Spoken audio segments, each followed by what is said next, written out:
तो Hindi class 10th का तीसरा अध्याय है, नाम है भारत से हम क्या सीखे, और इसके लेखक जो हैं वो हैं मैक्स मुलर। और मैक्स मुलर यहाँ के नहीं हैं, जर्मनी के हैं।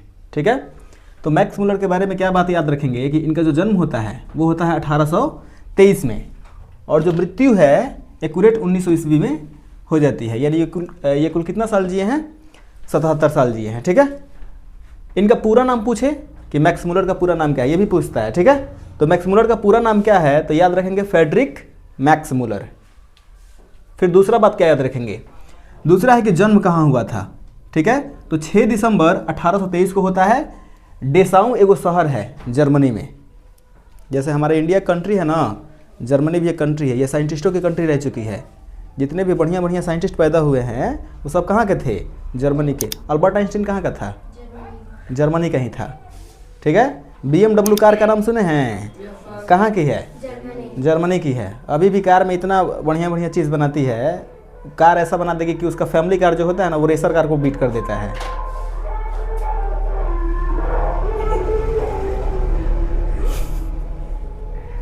ठीक है, तो जिनका जन्म होता है 6 दिसंबर 1823 को जर्मनी के डेसाऊ शहर में होता है।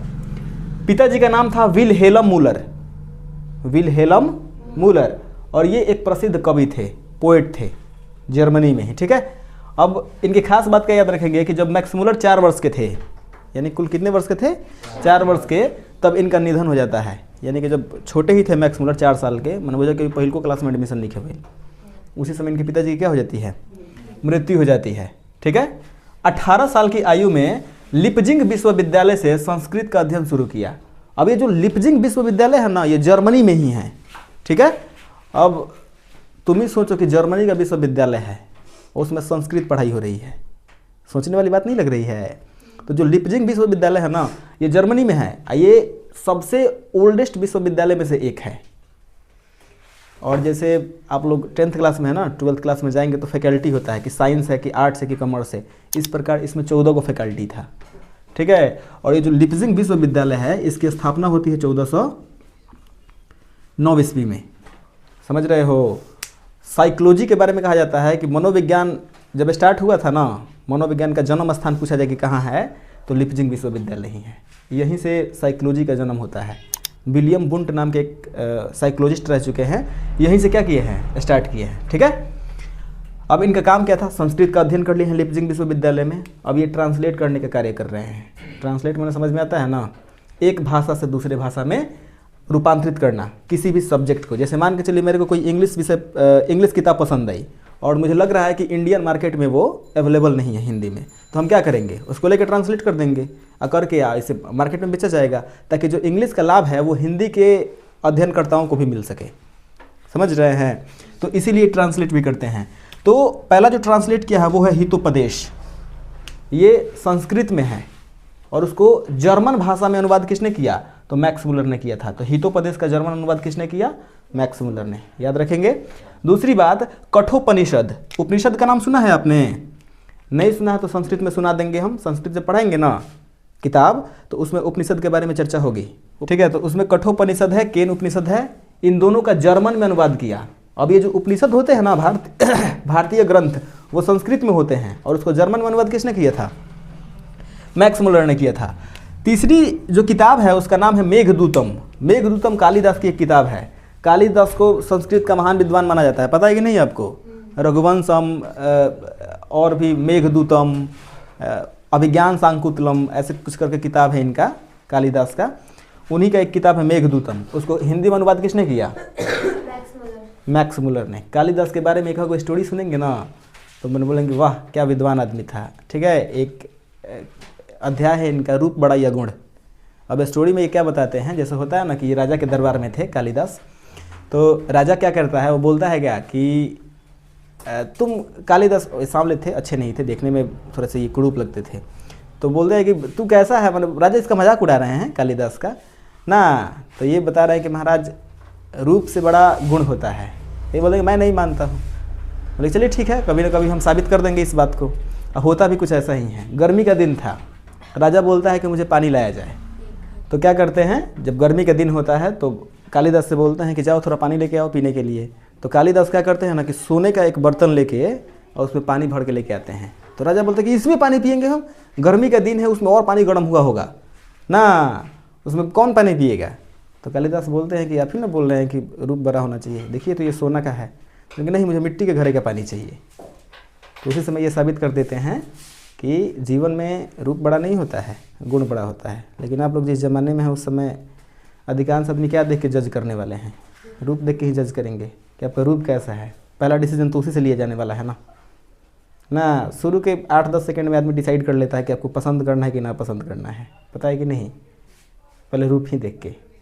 और कोई सांवला आदमी आ जाए, खूब ऊंचे पद पे हो, आप देखेंगे तो क्या बोलेंगे, बोलेंगे कि करियठा आ गई, कलुआ आ गई ना। वही जब बाद में पता लगे कि इसके पास ये क्वालिटी है तो रेस्पेक्ट बढ़ जाती है, पता है ना। लेकिन पहले आप जज किससे करते हैं, रूप से ही करने वाले हैं कि ऐसे रूप का है, ठीक है।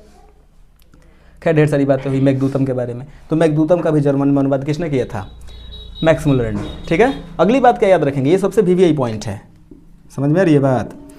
स्वामी विवेकानंद जो है ना, ये अपने ही कंट्री का है, पता है ना, ठीक है। तो स्वामी विवेकानंद क्या होता है कि ये मैक्स मुलर को वेदांतियों का वेदांती कहते हैं। वेदांती किसको कहते हैं पता है, ये नहीं समझ, वेदांती मैंने बिना दांत का नहीं, वेदांती का मतलब होता है कि मैंने वो वेदों का पूरा अध्ययन कर चुका है, समझ रहे हैं, या वेदांत का अध्ययन कर चुका है। वेदांत मैंने वेद के अंत वाला हिस्सा, अंतिम हिस्सा को, अब वेद के अंतिम हिस्सा को हम लोग उपनिषद कहते हैं, ठीक है। तो उसी को वेदांती कहा जाता है। इनको वेदांतियों का वेदांती कहते हैं, कौन, स्वामी विवेकानंद। तो ये भी प्रश्न पूछता है। अगला पॉइंट क्या है, रानी विक्टोरिया ने 1868 में नाइट की उपाधि, इंग्लैंड से मिलता है ये नाइट की उपाधि, समझ में आ रही है बात। ये किसको देना चाहती थी, मैक्स मुलर को, कि मैक्स मुलर जी लीजिए ये नाइट की उपाधि। ये मैक्स मुलर कहते हैं क्या ये सब तुम तुच्छ प्राणी, ये सब मेरे को उपाधि दे के क्या करने वाले हो ना, और उसको तुच्छ कह के नकार देते हैं। और उसको क्या करते हैं, बोलते कि नहीं चाहिए मुझे, और उसको लेने से क्या कर देते हैं, इनकार कर देते हैं, मना कर देते हैं। तुम ही सोचो, देखो जो उपनिषद पढ़ ले, फिलॉसफी पढ़ ले ना, उसको जीवन में जनरली किसी भी बात से फ़र्क नहीं पड़ने वाला है। जो फिलॉसफी पढ़ लेता है ना, अब जिसका ज्ञान चक्षु खुल जाएगा, जो समझ जाएगा कि दुनिया में पैसा कौड़ी हर एक चीज़ नहीं होता है, कि इस इंसान पर ट्रस्ट करना क्या हो सकता है, कोई लड़की अगर हंस रही है मेरे को देख के तो क्या क्या समस्याएं हो सकती हैं, वो सारे एक भविष्य को प्रेडिक्ट कर लेता है। अब ऐसे आदमी आगे चल के बहुत समझदार हो जाते हैं ना। तो उनको क्या मान का भय, क्या अपमान का भय, समझ रहे हैं ना। उनको मान की चिंता है ना अपमान का भय है। हर एक चीज़ में, हर एक स्थिति में क्या रहने वाले हैं, संभाव रहने वाले हैं, ठीक है। ये अच्छी क्वालिटी को दिखाता है, इसीलिए वो नाइट की उपाधि क्या करते हैं, मना कर देते हैं, नहीं चाहिए मुझे। अगली बात क्या याद रखेंगे कि जो इनकी मृत्यु होती है वो 28 अक्टूबर 1900 ईस्वी को 77 वर्ष की आयु में हो जाती है, ठीक है। कुल कितने वर्ष जिए थे, 77 साल। ये जर्मनी के हैं, ठीक है। अब इस अध्याय में पढ़ना क्या है, तो इस अध्याय में भारत की प्राचीनता, संस्कृति और संस्कृत भाषा के महत्व पर प्रकाश डाला गया है। अब हम लोग मानते हैं ना कि हमने कि भारत जब बाटे बहुत आदम बाबा के ज़माने में जिया था, लेकिन ऐसी बात नहीं है। ये भी कुछ सत्य है, बात को स्वीकार कीजिए कि हम लोग थोड़ा सा पीछे चल रहे हैं अदर कंट्री की तुलना में। देखा जाए टेक्नोलॉजी के मामले में तो हम लोग बहुत पीछे हैं, समझ रहे हो। लेकिन कुछ मामलों में जो हमारी फिलॉसफी रही है पीछे की, मानसिक शांति की बात करें कि दिमाग कैसे शांत रहेगा, हम अपने जीवन को खूबसूरत कैसे बना सकते हैं, ठीक है। तो उस पर कौन बात करते हैं, हमारे जो फिलॉसफर हैं, इंडियन फिलॉसफर जो इंडिया के ऋषि मुनि रह चुके हैं, वो बताते हैं कि जीवन में धन संपत्ति रुपया पैसा ये सब कुछ नहीं होता। अब कुछ नहीं होता इन द सेंस ये नहीं कि पूरा गरीब ही बन जाओ। वो कहना चाहते हैं कि असली मानसिक शांति इससे नहीं प्राप्त होती है। ये हमारे इंडियन फिलॉसफी में लिखा है, तो हमें ये सब बातें उनसे सीखनी चाहिए, समझ रहे हो। पहले के लोग टेक्नोलॉजी के गुलाम नहीं थे, आज हम लोग टेक्नोलॉजी के गुलाम हैं। फ़ोन के बिना 10 मिनट काम नहीं चलेगा, तो ये सब बातें सीखनी चाहिए। हम लोग पूरी तरह से मशीन पे डिपेंडेंट नहीं थे, यानी कि पैदल जाना आना। कितना आदमी को तो हम सुने हैं कि बारात जाते थे ना पहले के ज़माने में, तो गाड़ी उड़ी नहीं होता था, पैदल नाप देते थे, सुने हैं आप लोग। दहेज में साइकिल मिल जाए ना तो बाप रे बाप, फलानवा के दहेज में साइकिल मिल लिया, समझ रहे हो। गाड़ी मिल जाए नॉर्मल बात है, अपाची बुलेट तो कोनो पूछते नहीं खसन ना।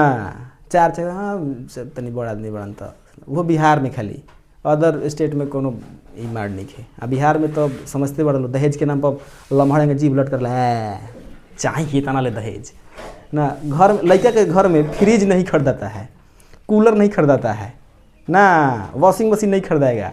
किस लिए? कि दहेज में बबुआ के मिल जाए वाला बा। समझ रहे हो? तो ये इंडियन मेंटालिटी है, समझ रहे हो? तो उससे हमें थोड़ा हम लोग क्या करना होगा, आगे बढ़ना होगा। ठीक है, समझ पा रहे हो? चलो, तो इसमें वही बताया जाए कि भारत की जो प्राचीनता है वो महान रह चुकी है। जो भारत की संस्कृति है, संस्कृति में होता है कल्चर, वो महान रह चुका है। हम लोग संस्कृत को नकार रहे हैं, वो भी महान रह चुका है। तो इन तीनों के महत्व पर बात किया जाएगा इस अध्याय में। इसका हिंदी रूपांतरण, अब ये चूँकि मैक्स मुलर जर्मनी के हैं तो अपने जर्मन भाषा में लिखेंगे ना, तो उसको हिंदी में ट्रांसलेट करने का काम किसने किया है? डॉक्टर भवानी शंकर त्रिवेदी। त्रिवेदी किस में लगता है पता है? पंडित जी लोग में? अरे नहीं होता है, द्विवेदी, त्रिवेदी, चतुर्वेदी। चतुर्वेदी लग जाता है, पंचवेदी नहीं होता है। क्या कि वेद कई गो हैं? 4 गो हैं। ठीक है, तो द्विवेदी लग गया, मतलब क्या? वो 2 गो वेद का ज्ञाता रह चुके हैं। त्रिवेदी मतलब? 3 वेद के। चतुर्वेदी मतलब? समझ रहे हो बात को?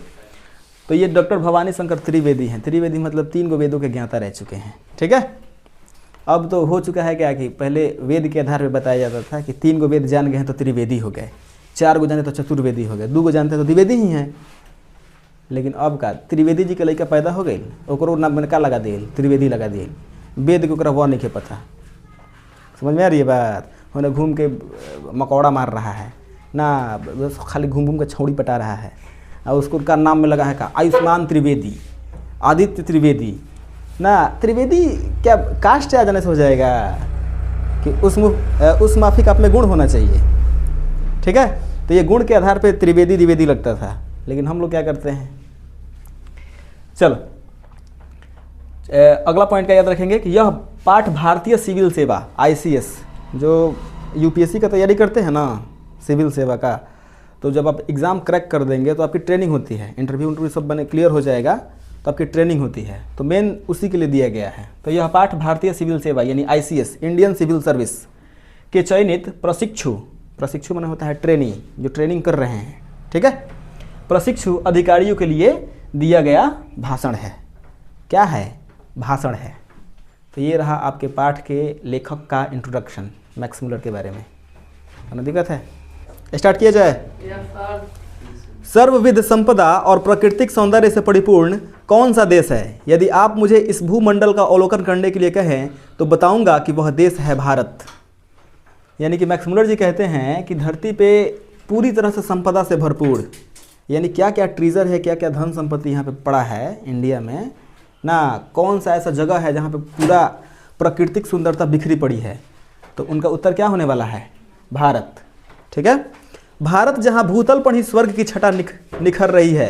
यदि आप यह जानना चाहें कि मानव मस्तिष्क की उत्कृष्टम उपलब्धियों का सर्वप्रथम साक्षात्कार किस देश ने किया है और किसने जीवन की सबसे बड़ी समस्याओं पर विचार कर उनमें से कईयों के ऐसे समाधान ढूंढ निकाले हैं कि प्लेटो और कांट जैसे दार्शनिकों का अध्ययन करने वाले हम यूरोपियन लोगों के लिए भी वे मनन के योग्य है, तो मैं यहाँ भी भारत का नाम लूँगा। और यदि यूनानी, रोमन और सेमेटिक जाति के यहूदियों की विचारधारा में ही सदा अवगाहन करते रहने वाले लोग हम यूरोपियन को ऐसा कौन सा साहित्य पढ़ना चाहिए जिससे हमारे जीवन का अंतरतम परिपूर्ण, अधिक सर्वांगीण, अधिक विश्वव्यापी, यूँ कहें कि संपूर्णतः मानवीय बन जाए, और यह जीवन ही क्यों अगला जन्म तथा शाश्वत जीवन भी सुधर जाए, तो मैं एक बार फिर भारत का ही नाम लूँगा।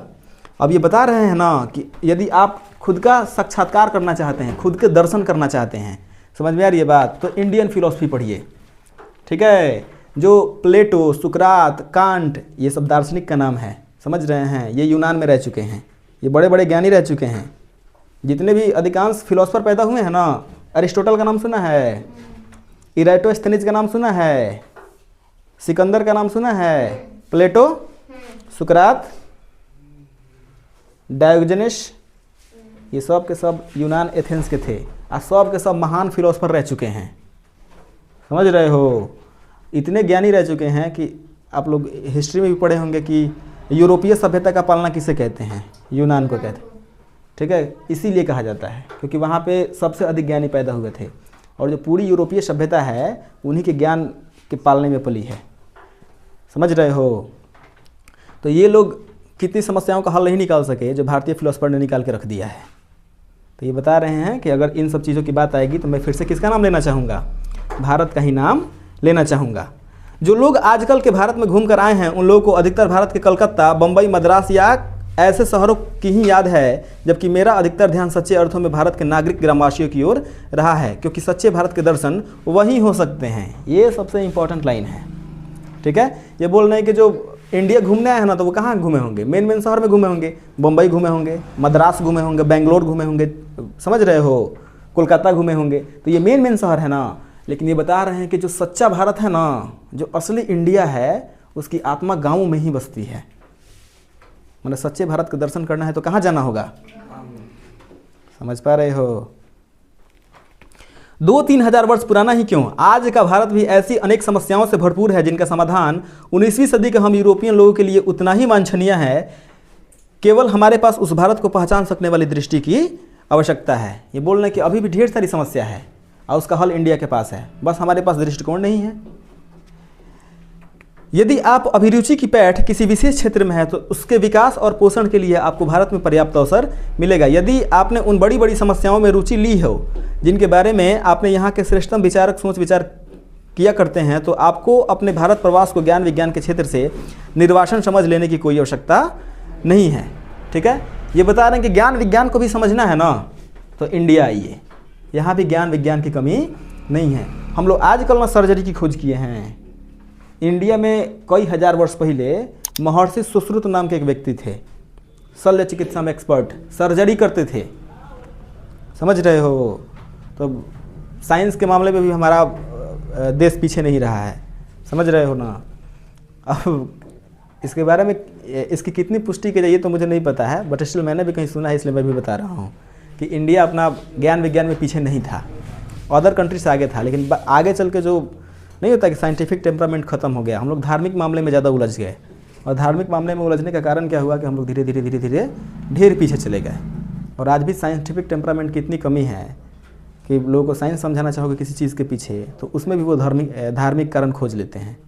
अगर कोई भी चीज़ नया दिख गया तो बोलेंगे चमत्कार है, चमत्कार है, चमत्कार है। हम लोग मैजिक में ज़्यादा भरोसा रखते हैं, लॉजिक में कम भरोसा रखते हैं ना जी, पिटा जाओगे। यदि आपकी अभिरुचि की पैठ किसी विशेष क्षेत्र में है तो उसके विकास और पोषण के लिए आपको भारत में पर्याप्त अवसर मिलेगा। यदि आपने उन बड़ी बड़ी समस्याओं में रुचि ली हो जिनके बारे में आपने यहाँ के श्रेष्ठतम विचारक सोच विचार करते हैं, तो आपकी अपने भारत प्रवास को ज्ञान विज्ञान के क्षेत्र से निर्वासन समझ लेने की कोई आवश्यकता नहीं। यदि आप भूविज्ञान में रुचि रखते हैं तो हिमालय से श्रीलंका तक विशाल भूप्रदेश आपकी प्रतीक्षा कर रहा है। यानी आप जियोलॉजिस्ट हैं, धरती के बारे में अध्ययन करना चाहते हैं तो बोले कि हिमालय से उठाइए, यानी उत्तरी छोर से लेकर दक्षिणी छोर तक, यानी श्रीलंका तक चले जाइए। पूरा जो विशाल धरती है आपका इंतजार कर रहा है, जाइए ना, स्टडी कीजिए। कितना स्टडी करेंगे। इंडिया सबसे अधिक विविधता वाला देश है, सबसे अधिक वैरायटी मिलती है यहाँ पे ना। गोरे भी हैं, काले भी हैं, लंबे भी हैं, छोटे भी हैं, मोटे मोटे भी आदमी मिलेंगे, पतले पतले भी मिलेंगे, समझ रहे हो। सिर्फ इसी मामले में नहीं, हर एक मामले में, धर्म के मामले में देखिए, सब धर्म के लोग बिखरे पड़े हैं। कोई एक कंट्री होता है वहाँ पे बहुतायत में कोई ना कोई धर्म होता है ना, लेकिन यहाँ पे ढेर सारे धर्म हैं, बौद्ध, जैन, सिख, ईसाई, हिंदू, मुस्लिम, समझ रहे हैं ना। तो ढेर सारे धर्म में ढेर सारी विविधता है। कितना स्टडी करेंगे, खाली इंडिया ये ना, स्टडी करते करते थक जाएंगे, पूरा जीवन निकल जाएगा। वही बता रहे हैं। यदि आप वनस्पति जगत में विचरना चाहते हैं, यानी पेड़ पौधों के बारे में जानना चाहते हैं, खोखे के अलावा नहीं खे, यदि आप वनस्पति जगत में विचरना चाहते हैं तो भारत एक ऐसी फुलवाड़ी है जो हकर्स जैसे वनस्पति वैज्ञानिकों को अनायास ही अपनी ओर आकृष्ट कर लेती है। हकर्स भी एक वनस्पति वैज्ञानिक रह चुके हैं, ठीक है। वनस्पति मैंने समझते हैं क्या, पेड़ पौधे। हकर्स क्या रह चुके हैं, वनस्पति वैज्ञानिक रह चुके हैं। वो भी आके इंडिया में स्टडी किए हैं, वनस्पति यानी पेड़ पौधों पे, समझ रहे हो। यहाँ पे सबसे अधिक काम जड़ी बूटियों से ही होता था, पता है कि नहीं आपको। और ऐसे ऐसे पेड़ पौधे हैं जो जड़ी बूटी का काम करते हैं, ठीक है। यदि आपकी रुचि जीव जंतुओं के अध्ययन में है तो आपका ध्यान श्री हेकल की ओर अवश्य होगा, जो इन दिनों भारत के कांताड़ों की छानबीन के साथ ही भारतीय समुद्र तट से मोती भी बीन रहे हैं। भारत का यह निवास काल उनके जीवन के सबसे सुनहरे सपने की साकारता जैसा है। ये हेकल की बात करते हैं जो जीव जंतु के विज्ञान में क्या रखते हैं, इंटरेस्ट रखते हैं, रुचि रखते हैं। समझ में आ रही है बात। यदि आप निर्वंश विद्या में अभिरुचि रखते हैं तो भारत आपको एक जीता जागता संग्रहालय ही लगेगा। यानी निर्वंश विद्या के बारे में जानना चाहते हैं तो उसके लिए भी भारत आ सकते हैं, उसके लिए जीता जागता उदाहरण भारत है। यदि आप पुरातत्व प्रेमी हैं, यानी पुरानी चीज़ों में इंटरेस्ट रखते हैं, और यदि आपने यहाँ रहते हुए पुरातत्व के उत्खनन के द्वारा एक प्राचीन चाकू या चकमक या किसी प्राणी का कोई भाग ढूंढ निकालने का आनंद का अनुभव किया हो, तो आपको जनरल कनिंघम की भारतीय पुरातत्व सर्वेक्षण की वार्षिक रिपोर्ट पढ़ लेनी चाहिए। तब भारत के बौद्ध सम्राटों के द्वारा निर्मित नालंदा जैसे विश्वविद्यालयों अथवा विहारों के ध्वंसावशेषों को खोद निकालने के लिए आपका फावड़ा आतुर हो उठेगा। यानी बोल रहे हैं ना कि जो पुरातत्व प्रेमी होते हैं, जो पुरानी चीज़ों में इंटरेस्ट रखते हैं, वो ऐसे ऐसे जगह जाते हैं ना जहाँ पे खूब ओल्ड चीज़ मिलेगा, वो फावड़ा लेके जाते हैं। फावड़ा माने कुदाल होता है, और खुद के निकाल कर देखेंगे, कहीं पे मटका मिल रहा है, उसमें सोने का सिक्का मिल रहा है, समझ रहे हैं, कहीं पे खोदे तो किसी एनिमल का हड्डी मिल गया, किसी ऋषि का हड्डी मिल गया, समझ रहे हैं, उस पर रिसर्च कीजिए, ठीक है। तो उसके लिए भी इंडिया है। इतने खंडहरों से भरा पड़ा है इंडिया कि आप खोजते खोजते थक जाएंगे। जाइए ना, एक्सप्लोर कीजिए कितना है इंडिया में जगह। राजस्थान में जाइए, राजस्थान में भी ढेर ऐसी जगह है जहाँ पे खूब ओल्ड चीज़ है, वहाँ पे जाकर रिसर्च कीजिए, खुदाई कीजिए, पुरातत्व प्रेमी है तो पुरानी चीज़ों को एक्सप्लोर कीजिए कि पुरानी संस्कृति कैसी थी, सभ्यता कैसी थी। यदि आपके मन में पुराने सिक्कों के लिए लगाव है तो भारत भूमि में ईरानी, केरियन, थ्रेंसियन, पार्थियन, यूनानी, मैकडेनियन, सको, रोमन और मुस्लिम शासकों के सिक्के प्रचुर परिमाण में उपलब्ध होंगे। जब वारेन हेस्टिंग भारत का गवर्नर जनरल था तो वाराणसी के पास उसे 172 दारिश नामक सोने के सिक्कों से भरा एक घड़ा मिला था। ये बहुत इंपॉर्टेंट पॉइंट है, ठीक है। तो ये बात याद रखेंगे कि बनारस की बात है, ठीक है। बनारस में वारेन हेस्टिंग ये एक भारत का गवर्नर जनरल रह चुका है। उसी के समय इसको जब खुदाई हुआ था ना, तो उसमें एक सोना का सिक्का से भरा हुआ घड़ा मिला था। उसमें 172 गो सोना का सिक्का थे। कितना? 172। और उसका नाम था दारिस। क्या नाम था? दारिस। तो ये बहुत इंपॉर्टेंट पॉइंट हो जाता है इस पाठ का, जो पूछेगा आपके एग्जाम में। वारेन हेस्टिंग ने अपने मालिक ईस्ट इंडिया कंपनी के निर्देशक मंडल की सेवा में सोने के सिक्के यह समझकर भिजवा दिए कि यह एक ऐसा उपहार होगा जिसकी गणना उसके द्वारा प्रेषित सर्वोत्तम दुर्लभ वस्तुओं में की जाएगी, और इस प्रकार वह स्वयं को अपने मालिकों की दृष्टि में एक महान उदार व्यक्ति प्रमाणित कर देगा। किंतु उन दुर्लभ प्राचीन स्वर्ण मुद्राओं की यही नियति थी कि कंपनी के निर्देशक उनके ऐतिहासिक महत्व समझ ही न पाए और उन्होंने उन मुद्राओं को गला डाला। जब वारेन हेस्टिंग इंग्लैंड लौटा तो वे स्वर्ण मुद्राएं नष्ट हो चुकी थीं। अब यह आप लोग पर निर्भर करता है कि आप ऐसी दुर्भाग्यपूर्ण घटनाएं भविष्य में कभी ना होने दें। अब ये सोना का सिक्का कहाँ मिला है?